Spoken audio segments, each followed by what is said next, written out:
अगर आप भी कम बजट में केदारनाथ जाना चाहते हैं तो इस वीडियो को लास्ट तक देखें। साथ ही हम जानेंगे कि कैसे जाना है, टोटल खर्चा कितना आएगा और कितने दिन इसमें लगेंगे। तो आइए वीडियो को स्टार्ट करते हैं।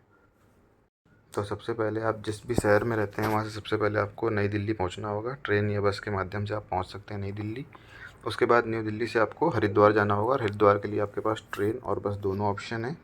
हरिद्वार से आपको सोनप्रयाग जाना होगा, जिसके लिए आपको वहाँ से गवर्नमेंट या फिर प्राइवेट बस लेनी होगी। उसके बाद सोनप्रयाग से गौरीकुंड जाना होगा, जिसके लिए वहाँ पे जो प्राइवेट टैक्सी चलती हैं वही आपको लेना होगा। आप अपना व्हीकल या फिर और कुछ भी वहाँ पे लेके नहीं जा सकते हैं। और गौरीकुंड के बाद केदारनाथ की यात्रा जो है वो स्टार्ट होती है, तो वहाँ से आप पैदल, घोड़े से या फिर पालकी से जा सकते हैं। तो आइए जानते हैं कि इस पूरी ट्रिप में कितना खर्चा आने वाला है। तो सबसे पहले न्यू दिल्ली से स्टार्ट करेंगे। तो नई दिल्ली से हरिद्वार अगर हम ट्रेन से जाते हैं तो जनरल का जो किराया है वो 145 रुपये और स्लीपर का जो किराया है वो 200 रुपये है। तो इस तरह से आप हरिद्वार पहुंच जाएंगे और हरिद्वार से आपको सोनप्रयाग जाने के लिए बस लेनी पड़ेगी। तो सरकारी बस जो चलती है उसका किराया 500 से 600 रुपये होने वाला है।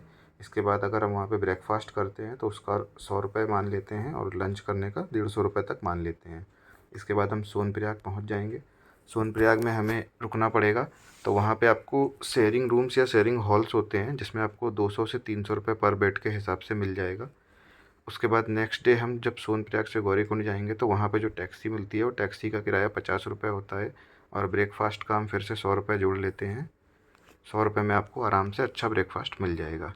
इसके बाद गौरीकुंड पहुँचने के बाद वहाँ पे हम कुछ रास्ते में जो केदारनाथ के लिए चलेंगे तो रास्ते में कुछ लंच या स्नैक्स हम करेंगे, तो जिसके लिए 200 से 300 रुपये और ऐड कर लेते हैं।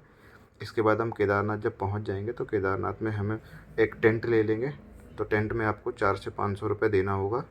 इतने में वहाँ पे आसानी से टेंट मिल जाता है। और डिनर का फिर से रात में हम 200 रुपये ऐड कर लेते हैं। 200 रुपये में आपको केदारनाथ में बहुत ही अच्छा खाना मिल जाएगा।